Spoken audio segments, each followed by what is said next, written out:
Start, assistant. Channel final. Message alarm screams in my ears, a high-pitched whine that cuts through the hiss of leaking oxygen.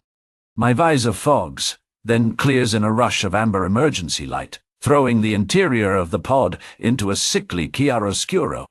I am half awake, teeth chattering, heart hammering against my ribs. The pod shudders, a low tremor that feels like a dying animal's breath. My gloved hands slam the side panels. The helmet is cracked at the left rim, a hairline fissure spiderwebbing across the polymer. The hololog sits half open on the console, its crystal screen fractured and flickering with corrupted data streams. Beside it, the plasma cutter, once a proud tool, lies with its energy cells sputtering. The only thing still humming with power is the MG-class life support pod, its containment field flickering like a dying star. A flash of flame erupts behind my eyes. The hull splits, and the planet's violet sky rushes up in a blur of indigo and gold. Spore-filled wind tears at my suit. The impact hurls me against the console, the helmet shatters and coolant sprays across the floor. The world narrows to alarms, and the metallic taste of burnt circuitry on my tongue. I stare at the empty seat, where a teammate should be. Hear the phantom echo of a voice that never comes. "I'm the only one left," I whisper, my breath a ragged hiss that the recycler barely catches. The pod doors seal with a hiss, pressure equalizing as the external atmosphere presses against the bulkhead. A thin sliver of the outside remains open, just enough for a glimpse. Beyond the visor, the sky is bruised violet, streaked with indigo and gold where the twin suns set. The surface is a carpet of bioluminescent flora, each stalk pulsing soft teal light, spores drifting like lazy fireflies in the thin air. I pry the hatch open. The seals groan. A rush of air carries a metallic tang. Wet copper, ionized dust. Gravity is lighter here, a teasing lift that makes my steps feel like I'm walking on a trampoline of foam. The ground beneath my boots is soft phosphorescent moss. Each footfall leaves a faint afterglow that fades like a memory. Project Aegis was supposed to be routine. Geological mapping, atmospheric sampling, a brief foray into an uncharted system. The briefing was a litany of checklists and optimistic predictions about discovering a new habitat. My own voice in the pre-flight video had sounded confident. "We'll bring back data that will change the way humanity sees the stars." Now those words feel like a promise awaiting fulfillment. I inventory in my mind. Cracked helmet still sealing, hololog damaged but functional enough to project. Plasma cutter useless for now, pod barely alive. I pull my suit's oxygen regulator, watch the gauge creep upward as the recycler kicks in, and step out into the alien night.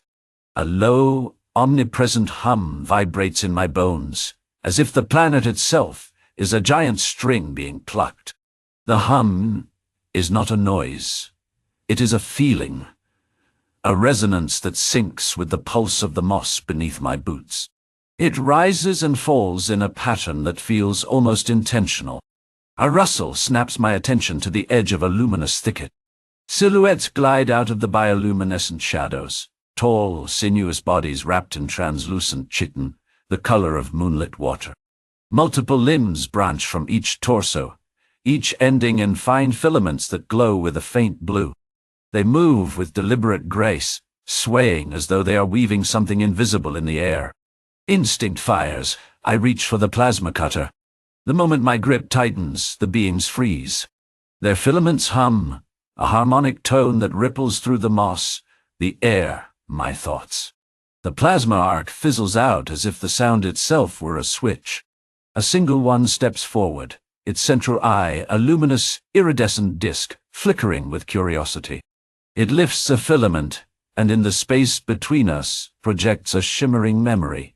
The crash. I see the starlit void of space, the ship's hull rupturing, the flash of plasma fire, the pod slamming into the violet ground. The memory overlays my scattered recollections, aligning them like pieces of a broken puzzle. The creature's mind is not a mind as I know it, but a lattice of shared experience. The weavers are archivists, symbiotic entities that absorb and replay moments to preserve stories that might otherwise dissolve into the planet's endless night. Their bodies are living data strands, storing every fragment they encounter. Fear loosens my grip on the cutter. I lower the weapon, the metal clanking against the moss. The weaver's eye widens, a cascade of soft colors rippling along its filaments.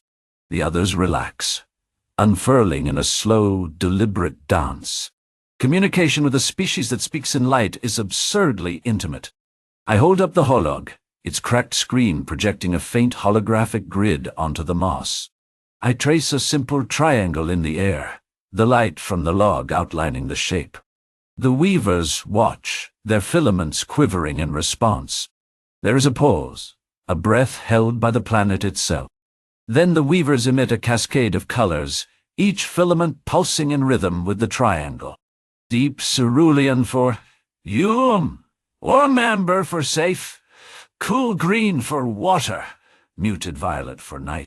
I mimic the sequence, my hand tracing shapes, while the hololog adds faint glows that merge with their filaments. A moment of mutual understanding blooms. The front weaver lifts a filament, pointing toward a distant spire of crystal that catches the violet sky, its surface pulsing with inner light. "Shelter," I whisper, feeling the words settle in both my throat and the weaver's collective mind. The creature nods, its filaments brightening. My breath steadies. The path ahead is no longer a blind void. It is a promise of protection. We move together, the moss underfoot glowing brighter as we approach the crystal structure. The weavers form a living conduit of light, guiding me through the alien landscape. Between us, the low hum becomes a song, a low-frequency chord that reverberates in the core of my chest. Midway, a disturbance ripples across the moss. A thin darkness, pulsing like a wound, spreads, swallowing the bioluminescence in its wake. The weaver's filaments flicker, their colors dimming to mournful gray. One of them turns its eye toward me, the iris expanding to reveal a swirling vortex, a maw of pure, devouring nothingness. "The void," a voice whispers inside my head, not spoken but transmitted through the filament network. It is a hive-mind chorus, a collective warning. The void is a parasitic entity that feeds on light, on memory, on the stories that give a world its shape. It devours both the physical and the intangible, leaving behind a husk of silence. A vortex erupts, a black maelstrom, lurching forward, swallowing a filament that had been glowing with the memory of the crash. The filament snaps, its light snuffed out like a candle in wind. The weavers recoil, contracting, their colors draining into the darkness. I glance at the hololog. The fractured screen now flashes a garbled data stream. A hidden file surfaces, Sabotage Log 7 Tort.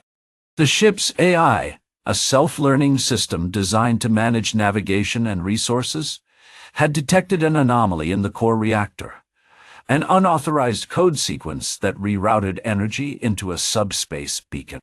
The code was not a malfunction. It was sabotage implanted by a covert faction within Aegis that was experimenting with extracting the Void's energy for profit. The beacon opened a thin gateway, giving the Void a foothold. The realization hits like a cold shock. The Void is not a random cosmic hazard. It is a consequence of human greed.